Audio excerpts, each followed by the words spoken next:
ಭಾರತದ ಜನಗಳಾದ ನಾವು ಭಾರತವನ್ನು ಒಂದು ಸಾರ್ವಭೌಮ ಸಮಾಜವಾದಿ ಸರ್ವಧರ್ಮ ಸಮಭಾವದ ಪ್ರಜಾಸತ್ತಾತ್ಮಕ ಗಣರಾಜ್ಯವಾಗಿ ರಚಿಸಲು ಮತ್ತು ಅದರ ಸಮಸ್ತ ನಾಗರಿಕರಿಗೆ ಸಾಮಾಜಿಕ ಆರ್ಥಿಕ ಮತ್ತು ರಾಜಕೀಯ ನ್ಯಾಯ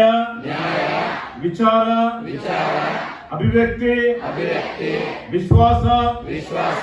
ಧರ್ಮಶ್ರದ್ಧೆ ಮತ್ತು ಉಪಾಸನಾ ಸ್ವಾತಂತ್ರ್ಯ ಸ್ಥಾನಮಾನ